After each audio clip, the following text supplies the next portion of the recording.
పంట పొలాలు రైతు సోదరుల కార్యక్రమం. రైతు సోదరులకు నమస్కారం. కార్యక్రమంలో ముందుగా వాతావరణ సూచన. హైదరాబాద్ వాతావరణ కేంద్రం నుండి వచ్చిన సమాచారం ప్రకారం రానున్న 2 రోజుల్లో జిల్లాలో అతి తేలికపాటి నుండి తేలికపాటి వర్షాలు కురిసే సూచనలు ఉన్నాయి. పగటి గరిష్ట ఉష్ణోగ్రత 35 నుండి 37 డిగ్రీల సెల్సియస్ మరియు రాత్రి కనిష్ట ఉష్ణోగ్రత 26 నుండి 28 డిగ్రీల సెల్సియస్ మధ్య నమోదు కావచ్చు. గాలిలోని తేమ ఉదయం 55 నుండి 71% మరియు మధ్యాహ్నం 28 నుండి 31% మధ్య ఉండవచ్చు. వాయువ్య దిశ నుండి గాలులు సరాసరి గంటకు 5 నుండి 19 కిలోమీటర్ల వేగంతో వీచే అవకాశం ఉంటుంది. వాతావరణ సూచన విన్నారు. కార్యక్రమంలో ఇప్పుడు కొన్ని ప్రకటనలు.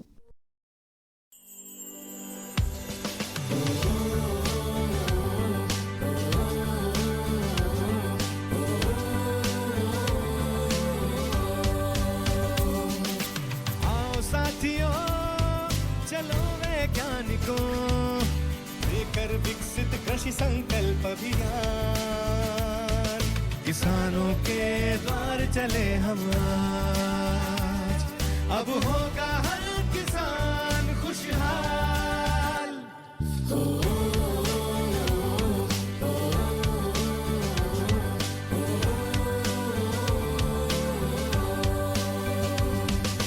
नई तकनीकें, मिट्टी और फसल की हो पहचान, उन्नत बीज सही तरीका, अब ना पड़ेगी मौसम की मार, अब होगा हर किसान खुशहाल.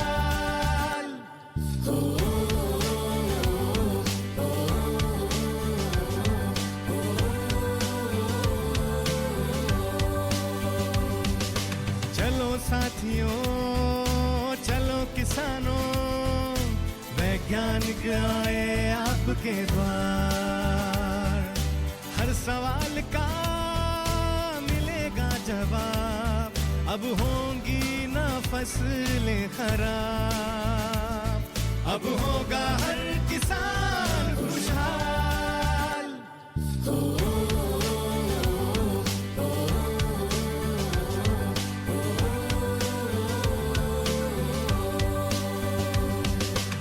ICAR के विखे और कृषि विभाग लाए हैं विकसित कृषि संकल्प अभियान, विकसित कृषि संकल्प अभियान, खेती को दे नई उड़ान, अब होगा हर किसान खुशहाल, अब होगा हर किसान खुशहाल.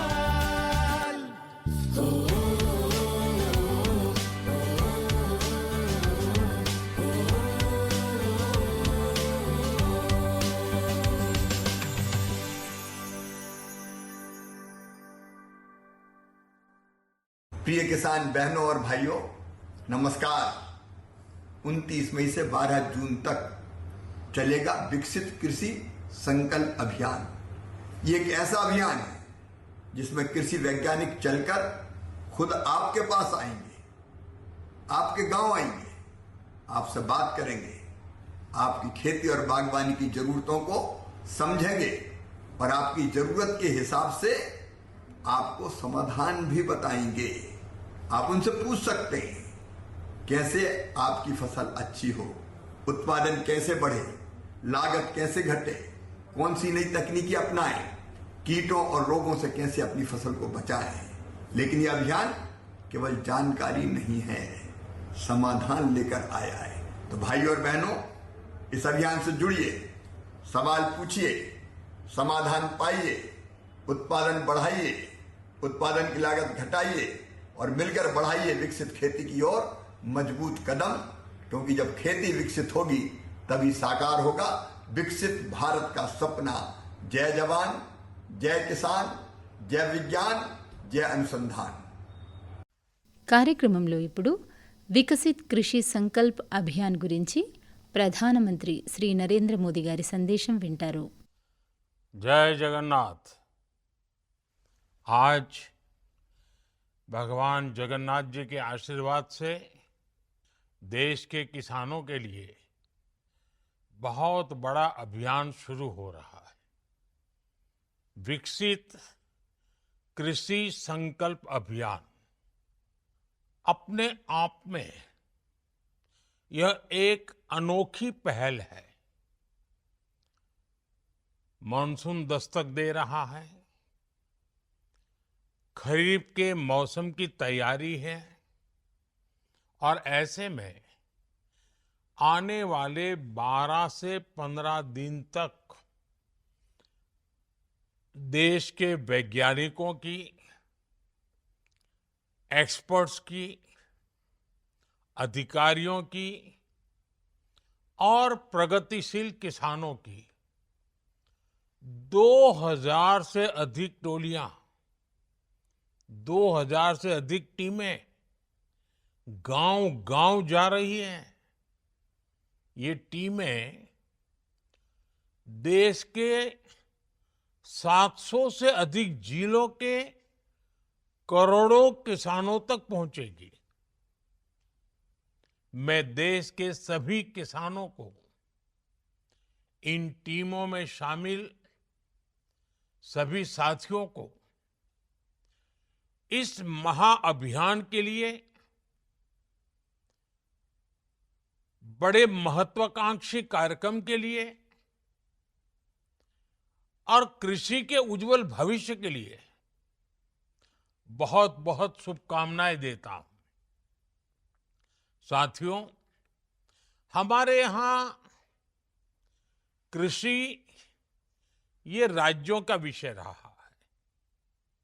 सरकारी व्यवस्था के तहत एक स्टेट सब्जेक्ट है। हर राज्य अपनी अपनी कृषि नीतियां बनाता है, किसानों के हित में कदम उठाता है। लेकिन आज तेजी से बदलते इस समय में भारत की कृषि में भी व्यापक बदलाव लाने की जरूरत है।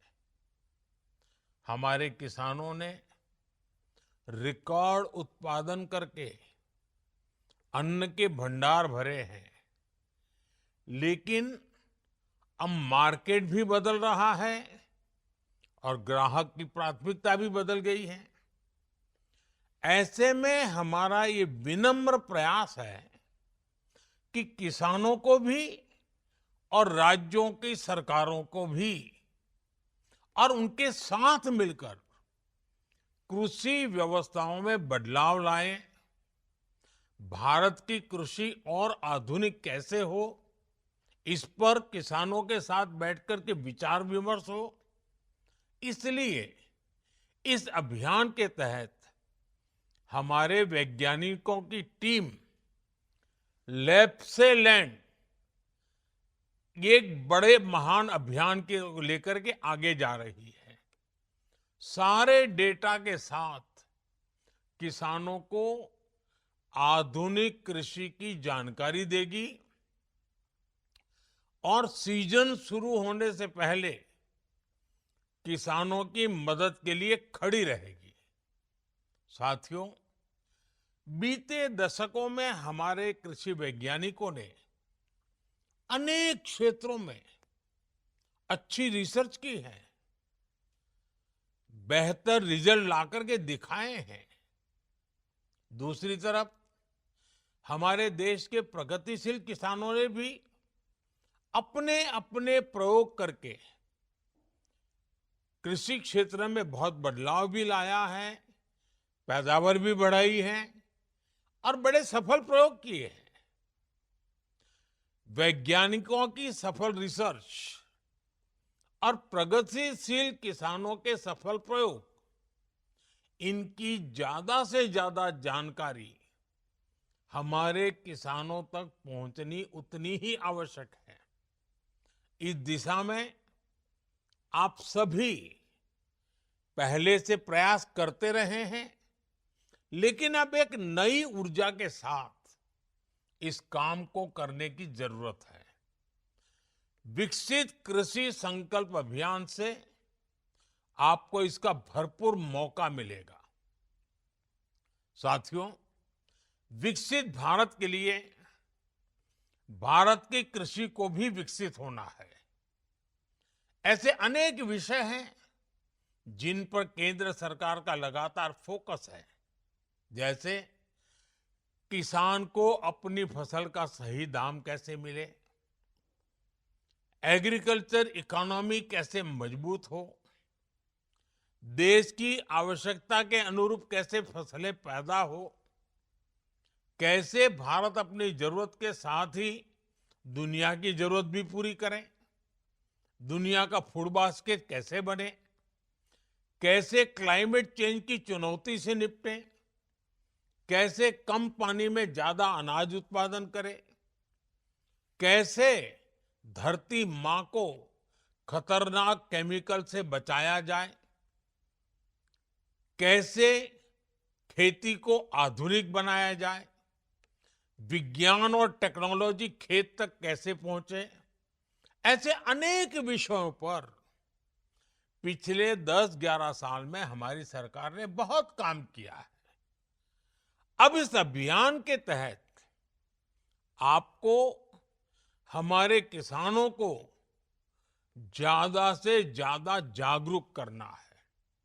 साथियों, एक अहम विषय किसानों को आय के अतिरिक्त साधन मुहैया कराने का भी है।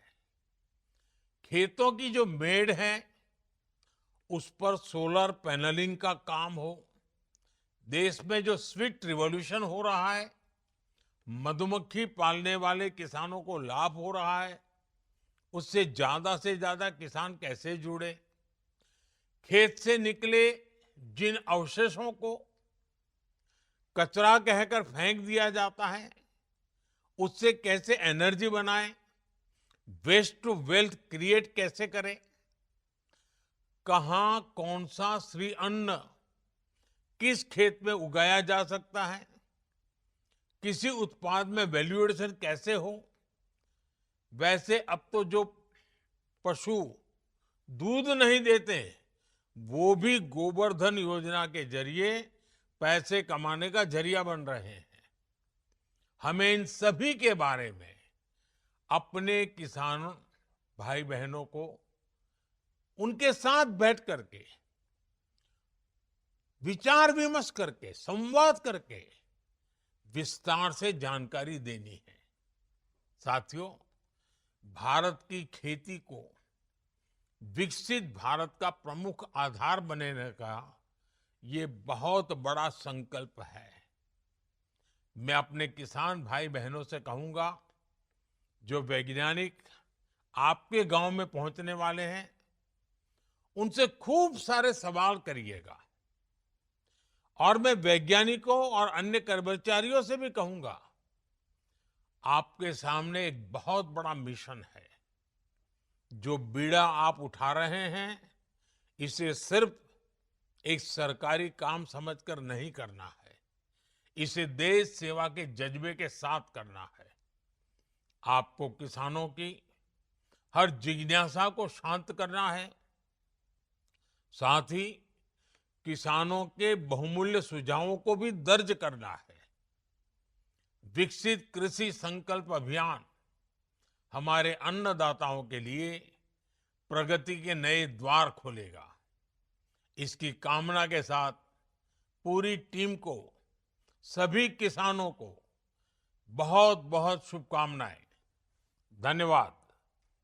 ఇంతవరకు మీరు వికసిత్ కృషి సంకల్ప్ అభియాన్ గురించి ప్రధానమంత్రి శ్రీ నరేంద్ర మోదీ గారి సందేశం విన్నారు. పంట పొలాలు రైతు సోదరుల కార్యక్రమం వింటున్నారు.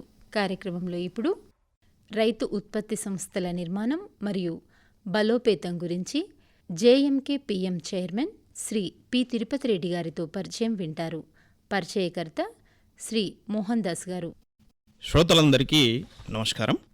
రైతుల ఆదాయాన్ని రెట్టింపు చేయాలన్న లక్ష్యంతో కేంద్ర ప్రభుత్వం ఏర్పాటు చేసిన పథకం ఎపిఓస్ అంటే రైతు ఉత్పత్తి సంస్థలు. తెలంగాణ రాష్ట్రంలోనే మన నిజామాబాద్ జిల్లాలో జక్రాన్పల్లి మండలంలోని మనోహరాబాద్లో ఏర్పాటు చేయబడిన జేఎంకే పిఎం ఎఫ్పిఓ ఏ విధంగా ఏర్పడింది, ఇలాంటి ఎఫ్పిఓల వల్ల రైతులకు కలిగే ప్రయోజనాల గురించి వివరించడానికి జేఎంకే పిఎం రైతు ఉత్పత్తి సంస్థ చైర్మన్గా ఉన్న శ్రీ పి తిరుపతి రెడ్డి గారు మన ఆకాశవాణి స్టూడియోలో ఉన్నారు. వారిని అడిగి జేఎంకే పిఎం ఎఫ్పిఓ గురించి మనం ఈరోజు తెలుసుకుందాం. నమస్కారం అండి తిరుపతి రెడ్డి గారు. నమస్కారం సార్. రైతు ఉత్పత్తి సంస్థ అంటే ఏమిటి? జేఎంకే పిఎం రైతు ఉత్పత్తి సంస్థ ఎట్లా నిర్మాణం జరిగింది? ఈ విషయాలు మా శ్రోతలకు కొద్దిగా వివరిస్తారు. రైతు ఉత్పత్తిదారుల సంఘం జేఎంకేపిఎం మేము 5 గ్రామాల రైతులము కలిసి ఫార్మర్స్ ప్రొడ్యూసర్ ఆర్గనైజేషన్ పెట్టుకోవడం జరిగింది. 5 గ్రామాల నుంచి first English capital letter Jakrampalli, Kaligotu, Mailaramu, Padakal, Manoharabad అనే 5 గ్రామాల అక్షరాల ఇచ్చేట్టు ఇది పెట్టుకోవడం జరిగింది. రైతు ఉత్పత్తిదారుల సంఘాలు నిర్మాణం బలోపేతం ఏ రకంగా జరగాలంటే భారతదేశంలో ఆత్మ నిర్భర్ అభియాన్ పథకం కింద ఎంఎస్ఎంఈ పథకంలో స్ఫూర్తి స్కీమ్ ద్వారా దేశంలో 5 టర్మరిక్ క్లస్టర్స్ ఇచ్చింది. అందులో ఒకటేమో గురుగాంలో ఇచ్చింది, ఇంకోటి కర్ణాటక రాష్ట్రం మైసూరు జిల్లా చామరాజనగర్లో ఇచ్చింది, ఇంకా 2 ఆంధ్రప్రదేశ్లోని బాపట్ల ఒకటి, విశాఖపట్నం ఒకటి ఇచ్చింది, ఇంకోటి మన తెలంగాణ రాష్ట్రంలో నిజామాబాద్ జిల్లా జక్రాంపల్లి మండలం ఈ మనోహరాబాద్ గ్రామంలో ఇవ్వడం జరిగింది. ఏకైక మొట్టమొదటి ఎఫ్పిఓ ఎంఎస్ఎంఈ ద్వారా వచ్చింది. కేంద్ర ప్రభుత్వ కంపెనీ చట్టం ప్రకారం మాకు లైసెన్స్ రిజిస్ట్రేషన్ కావడం జరిగింది. దీని యొక్క ముఖ్య ఉద్దేశం ఏంటంటే పసుపు పండించే రైతులు విలువ ఆధారిత వస్తువు ఉత్పత్తి చేసి మార్కెట్లోకి తీసుకెళ్ళాలి. విలువ ఆధారిత అంటే మనం పసుపుగానే అమ్ముతున్నాం మార్కెట్లో. గ్రేడింగ్ చేసినట్టయితే సైజులు విడివిడిగా పడతాయి. లేదు దాన్ని పౌడర్ చేసి అమ్మితే ఇమ్మీడియట్ ధర పెరుగుతుంది. పౌడర్ చేయడానికి మాకు మిషన్ ఇచ్చారు, మా ఎఫ్ఓకు పాలిష్ చేయడానికి ఇచ్చారు, బాయిలింగ్ చేయడానికి ఇచ్చారు, పౌడర్ ప్యాకింగ్ మిషన్ ఇచ్చారు. మొత్తం మాది 3 కోట్ల ప్రాజెక్టులో సుమారు 2 కోట్ల రూపాయలు కేంద్ర ప్రభుత్వం మాకు సబ్సిడీ ఇవ్వడం జరిగింది. 6,000 స్క్వేర్ ఫీట్ల గోదాం కట్టుకొని రైతులం సుమారు 40 లక్షల రూపాయలు కంట్రిబ్యూషన్ వేసుకొని దీన్ని గత 3.5 సంవత్సరాలు కష్టపడి ఈ సంవత్సరం డిసెంబర్ నుంచి ప్రొడక్షన్ స్టార్ట్ అయ్యడం జరిగింది. మొన్న మార్చ్ లాస్ట్ వీక్లో ఈజిప్ట్ దేశానికి కూడా 100 క్వింటాల పసుపు పౌడర్ నాణ్యమైంది పంపించడం జరిగింది. ఒక ఎక్స్పోర్టర్కి ఇచ్చినాం. అదే కాకుండా ఇందూరు పసుపు బ్రాండ్ పేరు మీద ఇక్కడ స్థానిక మార్కెట్లో కూడా దాన్ని మేము మార్కెటింగ్ చేస్తున్నాం. కొంతమంది డీలర్షిప్ ఇచ్చాం. ఎందుకంటే రైతు ఉత్పత్తి చేసేటటువంటి ఈ పసుపు పౌడర్లో కానీ పసుపులో కానీ కల్తీ ఉండదు, కెమికల్ ఉండదు అని నిరూపించినాం. పసుపును వాల్యుయేటెడ్ చేయాలి, పండించిన పసుపును నాణ్యమైనదిగా మార్కెట్లోకి తీసుకెళ్ళాలి, దాన్ని ఫార్మర్ టు కన్జ్యూమర్కి అందేటట్లు చేయాలి. ధర ఎక్కువైనా మంచి నాణ్యత గల పసుపును మనం వినియోగదారులకు తినిపించాలని ఉద్దేశం. అంటే ఈ గ్రేడింగ్ విధానం అనేది ఎట్లా ఉంటుంది? మరి ఈ విషయాలు మా శ్రోతలకు కొద్దిగా వివరిస్తారా? జనరల్గా ఏం చేస్తామంటే సార్, మేము పసుపును 9 నెలలు దాన్ని పెంచి పోషిస్తాం. ఒక తల్లి గర్భంలో పిండాన్ని ఎలా అయితే రక్షణ కల్పిస్తారో అదే 9 నెలలు పసుపు భూమి లేచి అంతకంటే రక్షణగా కల్పించి చెప్పులు వేసుకుని కూడా పసుపు తోటలో కోము అంత పవిత్రంగా అంటే పసుపు అంటే శుభం కాబట్టి. అంటే ఆ తల్లి ఎంత కష్టపడుతుందో ఇక్కడ పసుపును భూమి లేచి మేము అంత కష్టపడతాం. ఆ భూమినే పవిత్రంగా భావించి ఆ పసుపు తీసేటప్పుడు కూడా ఇబ్బంది పడుతుంది, ఎక్కడ కొమ్ముకు దెబ్బ తాకుతుందో ఎక్కడ ఇబ్బంది అవుతుందో అని అంత పవిత్రంగా చూసుకొని ఈ పసుపును పండించి ఈరోజు మార్కెట్కి తీసుకొస్తున్నాం. 9 నెలలు కష్టపడి దబ్బి మట్టి లేకుండా తీసుకెళ్ళాలి. ఫస్ట్ ఆరబెట్టి తీసుకొచ్చి పసుపు వచ్చును మనం బాయిల్ చేయాలి. ఉడకబెట్టిన తర్వాత దాన్ని ఒక వారం నుంచి 10 రోజులు ఎండబెట్టాలి. ఆ ఎండబెట్టే విధానం కూడా ఏంటంటే ప్రభుత్వాలు సహకరిస్తే బాగుంటుండే. ఇప్పుడు సీసీ ప్లాట్ఫామ్ మీద ఎండ పోసినా నాణ్యత తగ్గుతా అంటారు, మట్టి మీద పోసినా నాణ్యత తగ్గుతా అంటారు. దానికి కావాల్సింది అంటే మన చాబంతి రాళ్ళు, కర్నూలు బేతంచెర్ల రాళ్ళ అంటే అది బెటర్ అంటారు సైంటిస్టులు. బేతంచెర్ల లాంటి రాళ్ళ మీద చాబంతి రాళ్ళ మీద బాగుంటుంది అని అంటారు. కానీ రైతుకు అవకాశం లేదు కదా, అంత పెట్టుబడి పెట్టలేడు. అయినా మేము ఏదో తిప్పలవాడి మట్టి కళ్ళల పైన, సిమెంట్ కళ్ళ పైన, తాటిపత్రాల పైన ఎండబోసి దాన్ని 10 రోజుల తర్వాత పాలిష్ చేస్తాం. పాలిష్ చేస్తే దాంట్లో సింగిల్ పాలిష్ ఉంటుంది, డబుల్ పాలిష్ ఉంటుంది, గోల్డెన్ పాలిష్ ఉంటుంది. అంటే గోల్డెన్ పాలిష్ అనేది ఎక్స్పోర్ట్ క్వాలిటీ. ఇతర దేశాలకు పంపాలంటే ఎక్స్పోర్ట్ క్వాలిటీ చేయాలంటే మనం గోల్డెన్ పాలిష్ చేయాలి. అంటే పసుపుని ఎక్కువసేపు ఇంకా మనం డ్రమ్ పట్టాలి. అదొక రకం గ్రేడింగ్. దీని తర్వాత గ్రేడింగ్ మిషన్ ఉంటుంది. పైన పసుపు పోసేస్తే 4 దిక్కులో 4 సైజులు పడతాయి. పూజ అంటాం దాన్ని, గిట్టీలు అంటాం, పెద్ద కొమ్ము చిన్న కొమ్ము 4 సైజులు పడతాయి. అంటే ఫస్ట్ సైజు, సెకండ్ సైజ్ ఎక్స్పోర్ట్కు పనికిస్తాయి. అది గ్రేడింగ్ మిషన్ కొనాలంటే 1,20,000 నుంచి 1,30,000 ఒక రైతు కొనలేడు. కానీ కేంద్ర ప్రభుత్వం మాకు ఎఫ్ఓ ఒక మిషన్ ఇచ్చింది. మేము రైతులకు గ్రేడింగ్ చేసి ఇస్తున్నాం. ఆ గ్రేడింగ్ చేయడం ఏమైతే అంటే ఇక మనం మార్కెట్లో తీసుకొచ్చినాక కుప్పలు వస్తే అయితే సైజు 3 ఇంచులు 4 ఇంచుల కొమ్ములు ఉంటుంది, దానికి ధర ఎక్కువ వస్తుంది. ఆ రకంగా రైతుకు లాభం. దీన్ని గ్రేడింగ్ అంటాం. గ్రేడింగ్ చేస్తే ఏమైతే వాల్యూ పెరుగుతుంది, వాల్యూ అనేది ఎక్కువ అవుతుంది. అది గ్రేడింగ్ పద్ధతి ఇది. అయితే మీకు ఈ ఎఫ్పిఓ ఏర్పాటు చేయాలన్న ఆలోచన ఎట్లా కలిగింది? మరి మీరు ఇంకా సంస్థగా ఏర్పడడానికి మీకు సభ్యుల్ని ఎట్లా ఏర్పాటు చేసుకున్నారు? ఈ ఎఫ్పిఓల మీద ఎట్లాంటి అవగాహన మీరు కల్పిస్తారు అనే విషయాలు కొద్దిగా సార్ ముందుగా ఎఫ్పిఓ ఏర్పాటుకి ఆలోచన ఎట్లా వచ్చిందంటే, నేను నిజామాబాద్ జిల్లా పసుపు రైతుల సంఘం అధ్యక్షుడు 2004-5 నుంచి కొనసాగుతున్నాం. ఈ పసుపు బోర్డు కావాలి, పసుపు మద్దతు ధర కావాలి అని చెప్పేసి చాలా ఉద్యమాలు చేసినాం. 10-15 సంవత్సరాల తిరుపతి రెడ్డి అనే వ్యక్తి ఒక పసుపు రైతుల కోసం కొట్లాడుతుండు అని మీలాంటి వాళ్ళకి తెలిసింది. హైదరాబాద్లో ఉన్న ప్రకృతి ఎన్జిఓ వాళ్ళ చెవున పడ్డది. ఇట్లా పసుపు రాసం జిల్లా తిరుపతి రెడ్డి ఉన్నాడు, అతను కలిస్తే ఎఫ్పిఓ ఏర్పాటు చేయొచ్చని. ముఖ్యంగా ఇది ఎన్జిఓ పాత్ర ఉంటుంది ఈ ఎఫ్పిఓలలో. డైరెక్ట్ ఎఫ్పిఓ పెట్టలేం మనం, త్రూ ఎన్జిఓ ఉంటారు. ఫోన్ చేయడమే కాకుండా నేరుగా ఇద్దరు వచ్చారు, సీఈఓ వచ్చింది, చైర్మన్ వచ్చారు. Prakriti NGO chairman Madhavarao sir, retired professor, Jayashree madam, వాళ్ళిద్దరు వచ్చి కలవడం జరిగింది.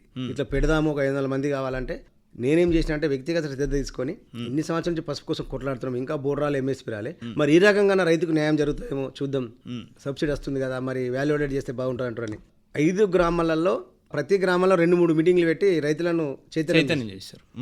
అవేర్నెస్ తీసుకొచ్చిన తర్వాత సరే ఒక 2200 కదా కడదాం, కట్టేస్తే కంట్రిబ్యూషన్ అమౌంట్ అవుతుంది చాలా అయితే ఆలోచనతో 503 మంది సభ్యులతోటి 5 గ్రామాల ప్రజలతోటి దీన్ని ఫస్ట్ స్టార్ట్ చేసిన తర్వాత మాకు పడకల్లో ఎస్బీఐ బ్యాంకులో ఖాతా తీస్తే 10 లక్షలు వేయగానే మాకు ఢిల్లీ నుంచి ఎన్జిఓ వాళ్ళు కేంద్ర కంపెనీ చట్టం కింద రిజిస్ట్రేషన్ చేశారు. రిజిస్ట్రేషన్ చేసి లైసెన్స్ వచ్చింది. లైసెన్స్ రాగానే చూసినాం, వెంటనే బ్యాంకు అప్రూవల్ ఇచ్చిండు. 6000 స్క్వేర్ ఫీట్ల గోదాం కావాలంటే ఎంఎస్ఎంఈ హైదరాబాద్ వాళ్ళు యూసుఫ్ కూడా కేంద్ర ప్రభుత్వ సంస్థ 60 లక్షల షెడ్డుకు టెండర్ కాల్ఫాల్ చేశారు. ఇమీడియట్ టెండర్ కాల్ఫాల్ అయింది. విత్ ఇన్ 1.5 yearలో మేము 6000 స్క్వేర్ ఫీట్ల గోదాం కట్టేసాం. అప్పుడే దానికి రూపం వచ్చింది. సో ఏదో జరుగుతుంది అనే ఫార్మర్స్లో ఒక మంచి పాజిటివ్ ఫీలింగ్ వచ్చింది, మనకేదో జరుగుతుందని. దాంతో మెల్లమెల్ల ఉత్పత్తిదారుల సంఘాన్ని మన తెలంగాణలో మొట్టమొదటి అని చెప్పేసి చాలామంది మేధావులు, సైంటిస్టులు, అగ్రికల్చర్ వాళ్ళు, హార్టికల్చర్ వాళ్ళు, నాబార్డ్ వాళ్ళు, కమ్మరిపల్లి టర్మరిక్ రీసెర్చ్ సెంటర్ వాళ్ళు ఎంతోమంది మాకు సహాయ సహకారాలు అందించారు. మీరు ఇంకా ముందుకు ఉండి కొంచెం కష్టమైన అవుతుంది, భవిష్యత్తులో బాగుంటుంది. ఒకటే క్లస్టర్ మీకు రావడం అదృష్టం. ఇది మారుమూల ప్రాంత మనోహర గ్రామం, ఇదంతా రైతులకు లాభం జరుగుతుంది. మీకు కొంచెం కష్టాలున్న తర్వాత భవిష్యత్తులో మిమ్మల్ని చూసి వేరేలకు కూడా ఆదర్శంగా తీసుకుంటారు. ఆ రకంగా కొన్ని ఇబ్బందులు ఎదురైనా ఈ సంవత్సరం దాన్ని మ్యానుఫ్యాక్చర్ స్థాయికి తీసుకొచ్చినాం. ఉత్పత్తి చేస్తున్నారు, పసుపు ఉత్పత్తి జరుగుతోంది, పౌడర్ చేయడం జరుగుతోంది. దీన్ని మార్కెట్ ఎట్లా చేస్తున్నారు, ఎంతవరకు మార్కెట్ చేయగలుగుతున్నారు?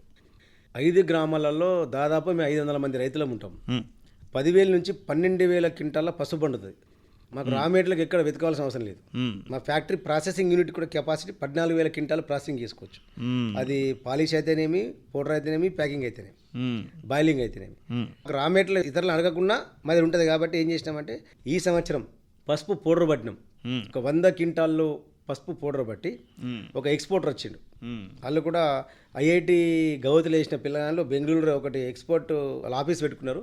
ఒక కమిషన్ ఏంటో ట్రేడ్ దగ్గరనో ఏజెన్సీ వాడి దగ్గర కొనే బదులు ఒక రైతు దగ్గరనే నేరుగా తీసుకుంటే బెటర్ అని ఆలోచనతోటి వాళ్ళు వచ్చారు. వాళ్ళకు మేము 100 క్వింటాల పసుపితే వాళ్ళు ఈజిప్ట్ దేశానికి 100 క్వింటాల పౌడర్ను పంపించారు. మా అదృష్టం ఏంటంటే వాళ్ళు ల్యాబ్ టెస్ట్ చేపిస్తే ఆ స్పెసిఫికేషన్స్ అన్నీ ఓకే ఉన్నాయి, పాస్ అయిపోయినాం. అంత క్వాలిటీ ఉంది. ఎందుకంటే మేము పసుపు పట్టేటప్పుడు వాళ్ళ ఏమో కెమికల్ కలిపాము, కల్తీ కలిపాము, కాబట్టి అది ఓకే అయింది మాకు. ఓకే అయిన తర్వాత కూడా మేము ఆలోచన చేసినాం. ఇందూరు హల్దీ, ఇందూరు టర్మరిక్, ఇందూరు బ్రాండ్ పేరు మీదనే 200 gram packet, 1/2 kg, 1 kg, 2 kg, 25 kg, 50 kg అన్నీ మేము ప్యాక్ చేసినాం. చేసి లోకల్ మార్కెట్కు మాకున్నటువంటి 500 మంది స్టేటస్ పెట్టుకోవడం వల్ల దాదాపు ఒక 100 క్వింటాల పసుపు రిటైల్ మార్కెట్లో అమ్మినాం 200 రూపాయల కిలో. వాస్తవంగా మీరు బయట చూస్తే 150, 180, అంగట్లోకి పోతే 140 కూడా దొరుకుతుంది, అది కల్తీ ఉంటుంది. కానీ మేము 200లకు అమ్మినాం. ఎట్లా అమ్మినామంటే ఇది రైతు ఉత్పత్తి చేస్తుంటూ నాణ్యత ఉంటే తీసుకోమని చెప్పినాం. లాభం కూడా రైతుకి నేరుగా చేరుతుంది. మీలాంటి కూడా ఆలోచిస్తారు. ఇప్పుడు మా జక్రంపల్లి మండలంలో 14 జిల్లా పరిషత్ హై స్కూల్ ఉంటాయి. ఆ జిల్లా పరిషత్ హై స్కూల్లో టీచర్స్ దాదాపు 60% వచ్చి మా ఫ్యాక్టరీకి వచ్చి పసుపు తీసుకుపోయారు. అక్కడ నాణ్యత చూసిర్రు, రైతులను చూసిర్రు, ఇదే బెటర్ అని తీసుకున్నారు. ఎక్కడో మా అంగట్లే సరుకు కొనే బదులు ఫ్యాక్టరీలో కొంటే బాగుంటుందనే ఉద్దేశంతో మా కొలీగ్స్ కాలాలకి అంటే ఇట్లా మార్కెటింగ్ స్ప్రెడ్ అవుతుంది. ఇది కల్తీ లేదు కాబట్టి. ఇంకోటి ఏంటంటే రైతు ప్రొడక్షన్ చేస్తున్నారు, నేరుగా రైతు దగ్గర తీసుకుంటాం కాబట్టి కొంతమంది ఆలోచన చేస్తారు, దేవంతులు మేధావులు ఏం ఆలోచన చేస్తారు, డైరెక్ట్ ఫార్మర్ దగ్గర తీసుకుంటాం కదా, అట్లా మనం సపోర్ట్ చేసినట్టు ఉంటుంది ఆలోచనతో కూడా. అట్లా కూడా మాకు మార్కెటింగ్ అవకాశాలు ఇంకా పెరుగుతాయి. ఇంకా రిటైల్ మార్కెట్ కంటే మా దృష్టి అంతా ఏమున్నదంటే ఎక్స్పోర్ట్ చేయాలి. ఒక 100 క్వింటాలు 200 క్వింటాలు ఎక్స్పోర్ట్ చేస్తే మాకు భవిష్యత్తులో ఏమవుతుందంటే ఎంఓ చేసుకుంటే కంపెనీలతోటి ఒక మీడియేటర్ దగ్గర పసుపు ఉంటారు. అవునండి. నేను మన హైదరాబాద్ వెళ్ళినా షాపింగ్ ఏదైనా వెళ్తారు, పచ్చి పసుపు అమ్ముతుండు, 120 రూపీస్ కేజీ అమ్ముతుండు. ఇటు రైతుకు 25 రూపీస్ కూడా వస్తలే, 30 రూపీస్ వస్తుంది అనుకుందాం రైతుకు. నేను ఆయనకి చెప్పిన, మీరు 120 రూపీస్ అమ్ముతారు కదా, మేము మీకు 50 రూపీస్కే కేజీ ఇస్తామని చెప్పిన. ఇక్కడ ఉన్నటువంటి మేనేజర్కు అది ఎలిజిబుల్ లేదు. అంటే ఇక్కడ 120 రూపీస్ కేజీ అమ్మే పచ్చి పసుపు రైతుకు 40 రూపాయలు ఇచ్చినా చాలనుకుంటున్నాం. అంటే 1:3 అవుతుంది. అంటే ఇట్లాంటి మార్కెట్లను ఈ రైతు ఉత్పత్తిదారుల సంఘాలకు ప్రభుత్వం సహకరించి అప్పచెప్పాలి. మాలాంటి ఎఫ్పిఓకు ప్రభుత్వంలో ఉన్నటువంటి పెద్దలు సహకరించినట్టయితే ఈ మార్కెటింగ్ పెరిగితే భవిష్యత్తులో ఎఫ్పిఓలు పెరుగుతాయి, వాల్యూ యాడెడ్ ప్రోడక్ట్ ఇస్తాం, కన్జ్యూమర్ లాభపడతాడు, రైతు లాభపడతాడు, మార్కెట్లో కల్తీ లేని వస్తువు వస్తుంది. ప్రభుత్వాన్ని కూడా కోరేది ఏంటంటే మేము తయారు చేస్తున్న వస్తువు మార్కెటింగ్ అవకాశాలు కల్పించబడాలంటే మీరు ఒక ప్రభుత్వ యంత్రాంగం ఒక కమిటీ వేయండి, పసుపుకు ఒక కమిటీ వేయండి, వడ్లకు ఒక కమిటీ వేయండి, సోలకు ఒక కమిటీ. మీరు ఇట్లా చెప్తే అట్లా మేము క్వాలిటీ తయారు చేసి ఇస్తాం. ఇట్లా కాదు మీరు రోగం తీసేయండి, కొమ్ము దెబ్బ తాకిని తీసేయండి, చిన్నది తీసేయండి, మా గ్రేడింగ్ మిషన్ ఇచ్చారుగా మీరే, ప్రభుత్వం ఇచ్చిన యంత్రాంగం సబ్సిడీ మీద ఆ మిషన్ల మీద పనిచేసి మీకు క్వాలిటీ ఇస్తాం. మన నిజామాబాద్ జిల్లాలో 3,000 రేషన్ షాప్ ఉన్నది దాదాపు. ఈ 3,000 రేషన్ షాపులలో ప్రతి ఇంటికి పసుపు అవసరం 2 to 3 కేజీ మినిమం అవసరం. ఈ లెక్క ప్రకారం మనం 3,000 రేషన్ షాప్లో స్థానిక కలెక్టర్ అనుకుంటే ఓన్లీ టర్మరిక్ ప్రొడక్షన్ చేస్తున్నాం కాబట్టి 100 మంది రేషన్ దారులు ఉన్నట్టయితే 30 క్వింటాలు మీకు ఇస్తుంది. డీడీ కట్టాక గవర్నమెంట్ తీసుకున్న ఎఫ్ఓ ఖాతాలు ఏమన్నా ట్రాన్స్పరెన్స్గా ఉంటుంది. ఇక్కడ దళారీ ఉండడు. అటు రేషన్ షాప్ ద్వారా నిజమైన కన్జ్యూమర్కు మంచిది పోతుంది, ఇటు రైతుకు లాభం జరుగుతుంది, ప్రభుత్వానికి పేరు వస్తుంది. కలెక్టర్ గారి దృష్టికి తీసుకెళ్ళాం, ఇది బాగుంది, మీకు హాస్టళ్ళకి కానీ రెసిడెన్షియల్ స్కూల్స్ కానీ మేము చెప్తాము. కానీ మళ్ళీ దాని టెండర్ ఉందంట. టెండర్ అంటే 150 కేసు 140 కేస్తుండు. మరి మేము నాణ్యమని ఇస్తే ఇప్పుడు ఏ రాదు మాకు. మరి కల్తీ చూస్తలేరు ఇల్లు, తక్కువ వచ్చినప్పుడు కల్తీ ఉంటుంది. 180 కూడా ఇస్తాం మనం. కానీ అట్లా నేరుగా ఉండదు. మీరు టెండర్ ఏమన్నారు, టెండర్ అంటే మాత్రం కాదు సార్ మేము అంత తక్కువ వేయలేం, మళ్ళీ రైతులు ఆసక్తి. అంటే ప్రభుత్వ విధి విధానాలు కూడా మారిస్తే రైతులు పండించే ప్రతి పంట ఏదైనా పంట ప్రభుత్వ యంత్రాంగం కలెక్టర్ గారు ఆయన ఒక నిర్ణయం తీసుకున్నట్టయితే ఇంకా భవిష్యత్తులో ఇట్లాంటి ఎఫ్పిఓలో నిల్వాతర వస్తువుకు ప్రభుత్వ యంత్రాంగం సపోర్ట్ చేసినట్టయితే సహకారం కూడా ఉన్నట్టయితే అప్పుడు ఇంకా ఏమవుతుందంటే రైతుకు ఇంత ఉత్సాహం పెరుగుతుంది. ఇన్నోవేషన్ చేయాలా, కొత్త రకం ఇంకా దిగుబడి పెంచాలా. మన ఎఫ్పిఓకి వచ్చి పసుపు కొనుక్కపోతుర్రు, మన పసుపు మన రేషన్ షాప్లో వస్తుంది, మన ఊళ్ళు రమ్ముతుర్రు. అయితే ఇంకా మీలాంటి ఎఫ్పిఓలను బలోపేతం చేయడానికి మీ ఉత్పత్తి సంస్థ సభ్యులు ఎట్లాంటి చర్యలు తీసుకుంటున్నారు? బలోపేతం అంటే ఒకటే సార్, ఇక్కడ ఇప్పుడు మేము సెమీ ఆర్గానిక్ పండిస్తున్నాం. పసుపు పంటకు పైనుంచి పెస్టిసైడ్ వాడరు, 99% వాడడం. ఒక మర్రాకు రోగం వస్తుంది దానికి, అదొక్కటి కొంచెం కంట్రోల్. చిన్న చిన్న డిసీజ్కు పెస్టిసైడ్స్ వాళ్ళు రిఫర్ చేస్తారు, ఎక్కడో ఒక రైతు కొడతాడు. మొత్తం మేము పండించే పసుపు సెమీ ఆర్గానికే. ఆవు పెండ వేస్తాం, పసులు ఏరు వేస్తాం, గుళ్ళు ఏరేస్తాం, మట్టి కొడతాం. దీనివల్ల ఏమవుతుందంటే వేస్తే రైతు డిఏపి వేస్తాడు అడుగు భాగంలో, పైపాటుగా పొటాష్ వేసుకోవాలా. కానీ కొంతమంది రైతులు పొటాష్ యూరియా కలుపుతారు, యూరియా వేయద్దు.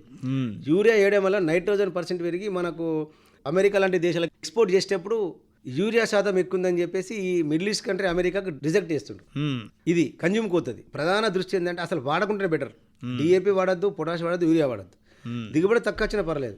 భవిష్యత్తులో ఏమైతుందంటే ఆర్గానిక్ సాయిల్ అవుతుంది. ఎంపీ అరవింద్ గారు ఎఫ్యూ ఇనాగ్రేషన్కి వచ్చిండు. బోధనలో ఒక శ్రీచక్రాన్ని గోశాల ఉంటుంది. గోశాల చైర్మన్ రిక్వెస్ట్ చేసినాం, 5 గ్రామాలు ఉన్న రైతులము ఆవులు ఇవ్వండి, ఒక గ్రామానికి 10 ఇవ్వండి, మా ఎఫ్ఓకి ఇవ్వండి, భవిష్యత్తులో గో ఆధారిత వ్యవసాయం చేయడానికి మాకు అవకాశం ఉంటుందని చెప్పి మేము రిక్వెస్ట్ చేసినాం. మా అదృష్టం ఏంటంటే గోశాల చైర్మన్ గారు గ్రామానికి 50 ఆవులు ఇస్తామని డిక్లేర్ అయ్యారు. అది చాలా హ్యాపీగా ఫీల్ అయినాం. వాళ్ళు ఏమో అగ్రిమెంట్ చేసినంటే ఒక ఆవును 5 సంవత్సరాలకి అమ్మద్దు. వాళ్ళ సిస్టమ్ ఒక 3,000 4,000 డిపాజిట్ చేసి ఇవ్వాలి. మళ్ళీ మేమేం చేసుకున్నాం, ఎఫ్ఓ తరఫున తీర్మానం 50 ఆవులు ఇస్తాం రైతులకు, ప్రతి గ్రామంకి 10 ఇస్తాం, ప్రోగ్రెసివ్ ఫారం ఒకటి ఇస్తాం. అది ఫస్ట్ ఈత ఏదైతే వస్తుందో ఆ ఫస్ట్ ఈత ఫ్యాక్టరీకి ఇచ్చేయాలని చెప్పినాం. మిగతా 4 సంవత్సరాలు ఉంచుకో, ఎందుకంటే ఫస్ట్ ఈత అయినాగానే ఫ్యాక్టరీకి ఇస్తే 50 మళ్ళీ 50 అవుతాయి, 100 అవుతాయి. నెక్స్ట్ ఇయర్ మళ్ళీ ఒకటి ఇస్తాం. ఇట్లా 5 సంవత్సరాల లోపు పూర్తిగా 5 గ్రామాలలో గో ఆధారిత వ్యవసాయం చేసి భారతదేశంలో నెంబర్ 1 ఉండాలి ఆర్గానిక్లని ఆలోచన చేస్తాం. మొత్తం పసుపు ఆర్గానిక్ ఎక్కడ వండుతుంది, పలాని JMKPFL వండుతుంది, ఎక్కడ ఉంటుంది, నిజామాబాద్ జిల్లాలో జకరాంపల్లి మండలం మనోరాబాద్ అని గూగుల్లో జూమ్ చేసి చూసే పరిస్థితి తీసుకెళ్ళాలని ఆలోచన చేస్తాం. అట్లా ముందుకు పోదామని మాకు సంకల్పం ఉంది. మీలాంటి అందరి సహకారం ఉంటుంది దానికి. తప్పకుండా. భారతదేశంలో అత్యంత పవిత్రంగా భావించే పసుపును మీరు ఉత్పత్తి చేస్తున్నారు. అయితే తెలంగాణ రాష్ట్రంలోనే మొదటగా ఏర్పడ్డ JMKPM FPOగా చెప్పారు ఇంతకుముందే. ఎఫ్పిఓలు ఎలా ఏర్పడ్డాయి, మీ ఎఫ్పిఓ ద్వారా ఎట్లాంటి సేవలు అందిస్తున్నారో పూర్తిగా మా శ్రోతలకి అవగాహన కల్పించారు. మీకు మా శ్రోతల తరఫున, ఆకాశవాణి తరఫున ధన్యవాదాలు తెలియజేస్తున్నాను. థ్యాంక్ యూ, ధన్యవాదాలు. ఇంతవరకు మీరు రైతు ఉత్పత్తి సంస్థల నిర్మాణం మరియు బలోపేతం గురించి JMKPM chairman Shri P. Tirupati Reddy గారితో పరిచయం విన్నారు. పరిచయకర్త శ్రీ మోహన్ దాస్ గారు. పంట పొలాలు రైతు సోదరుల కార్యక్రమం ఇంతటితో సమాప్తం.